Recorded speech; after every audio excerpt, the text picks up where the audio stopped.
Pernahkah kalian bangun tidur dan tanpa sadar langsung meraih ponsel kalian tanpa kalian berpikir untuk melakukan aktivitas lain? Hanya kalian melakukan membuka platform-platform seperti Instagram, TikTok, Twitter, dan lain-lain. Begitupun juga dengan saya. Tiba-tiba kalian tidak sadar kalian telah menghabiskan waktu selama 1 jam. Padahal hanya untuk mengecek notifikasi-notifikasi yang ada. Kalian pikir cuma sebentar, tetapi itu hanyalah jebakan dari sosial media. Hari ini saya akan membahas topik yang sangat relevan dalam kehidupan kita sehari-hari, yaitu kita harus melihat sisi lain dari dunia yang begitu dekat dengan kita, yaitu media sosial. Dan bagaimana media sosial itu memengaruhi kita, yaitu terutama generasi Z. Generasi Z adalah generasi yang hidup pada tahun 1997 hingga tahun 2012. Generasi Z yang tumbuh bersama internet, mengenal teknologi bahkan sebelum mereka bisa berbicara dengan lancar. Media sosial itu bukan hal yang baru. Itu rumah kedua bagi generasi Z. Instagram, TikTok, Twitter, Snapchat, semua media sosial merupakan bagian dari kehidupan mereka sehari-hari. Tapi apa yang terjadi jika rumah kedua mereka ini dapat mengendalikan mereka atau mengendalikan hidup kita? Apa jadinya kalau tempat di mana kita mencari hiburan justru menjadi sumber kecemasan atau tekanan bagi kehidupan kita? Di sini saya akan memberikan sejumlah riset dari Alvara Research Center tahun 2022 yang menunjukkan bahwa generasi Z mendominasi penggunaan internet lebih dari 7 jam per hari. Grafik ini membandingkan durasi penggunaan internet antar generasi, yang dimana perbandingan ini meliputi 3 generasi, yaitu generasi X, generasi Z, dan generasi milenial. Terlihat generasi Z memiliki persentase tertinggi dalam penggunaan ekstrim, yaitu lebih dari 7 jam. Hal ini menandakan bahwa kecanduan media sosial menjadi isu yang serius atau perlu perhatian, terutama untuk kesehatan mental dan keseimbangan hidup generasi Z. Di sini saya akan membahas apa itu kecanduan media sosial. Kecanduan media sosial itu licik. Ia tidak datang seperti narkoba, narkotika, atau alkohol yang memiliki gejala fisik yang jelas pada diri kita masing-masing.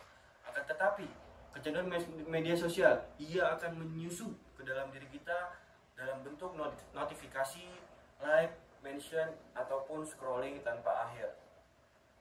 Adapun tanda-tanda dari kecanduan media sosial yang dapat dirasakan dalam kehidupan kita sehari-hari, yang pertama, kita takut akan ketinggalan informasi atau yang lebih sering disebut dengan FOMO. Kita akan merasa gelisah kalau tidak membuka aplikasi dalam 1 jam, dan kita akan mengecek ponsel tanpa sadar, bahkan saat sedang berbicara dengan orang lain. Dan yang paling mengkhawatirkan bagi kehidupan kita, yaitu kita sering tidak sadar bahwa kita telah kecanduan media sosial. Di sini saya akan memberikan dampak psikologis yang terjadi terhadap kecanduan media sosial. Kecanduan ini membawa dampak besar, terutama pada kesehatan mental diri kita. Coba kita bayangkan, setiap hari kita terpapar foto-foto orang yang seolah hidupnya sempurna, liburan terus, glowing, dan memiliki karir yang cemerlang. Apa yang akan terjadi dalam kehidupan kita apabila kita melihat itu semua? Yang dimana pasti kita akan mulai membandingkan diri kita dan kehidupan kita, bahwa kita merasakan kehidupan kita ini merasa biasa-biasa saja. Padahal yang kita lihat hanyalah potongan-potongan terbaik dari hidup mereka, hasil editan, filter, dan efek pencahayaan. Kita tidak melihat bagaimana seberapa keras mereka untuk mendapatkan hasil yang mereka inginkan dan seberapa besar perjuangan yang mereka inginkan. Semua yang mereka dapatkan itu tidaklah instan, tetapi mereka memerlukan usaha yang besar untuk mendapatkan itu tersebut. Apabila kita membandingkan diri kita dengan apa yang kita lihat di sosial media, kita akan menerima beberapa efek. Yang pertama, kecemasan kita akan meningkat atau kita akan mengalami depresi, yang dimana kita akan membandingkan diri kita dengan orang lain. Yang kedua, self esteem yang rendah, yang dimana kita akan merasa kurang akibat kita melihat standar kecantikan atau kesuksesan yang tidak realistis. Dan yang terakhir, kita akan merasakan gangguan tidur karena scrolling hingga larut malam, yang dimana saya mendapatkan jurnal dari Occupation Health, yang dimana apabila kita tidur di atas jam 12, kita akan merasakan ngantuk yang berlebih di hari esoknya. Oleh karena itu, dari jurnal ini kita lebih disarankan atau dianjurkan untuk tidur di bawah jam 10. Apabila kita tidur di atas jam 12, yaitu rentang waktu jam 12 sampai jam 4, kita akan mengalami ngantuk atau kantuk yang berlebih di esok harinya, yang dimana kita akan tidak produktif atau akan mengurangi produktivitas kita jika kita mengalami ngantuk yang berlebih, yang membuat kita akan merasakan kehilangan fokus dalam melakukan suatu aktivitas. Selanjutnya, saya akan memberikan dampak sosial dari kecanduan media sosial. Media sosial juga mempengaruhi cara kita bersosialisasi.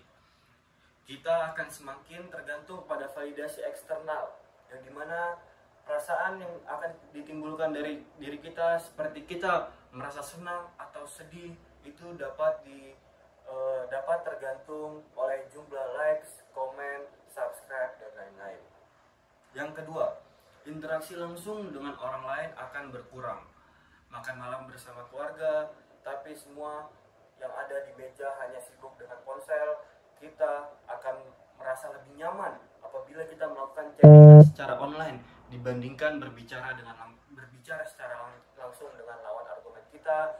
Dan yang paling mengkhawatirkan dari kecanduan media sosial dalam dampak sosial ini adalah cyberbullying, yang dimana cyberbullying itu berisikan komentar negatif, body shaming, dan perundungan digital yang terjadi setiap hari dalam kehidupan kita. Dan seringkali luput dari perhatian orang dewasa.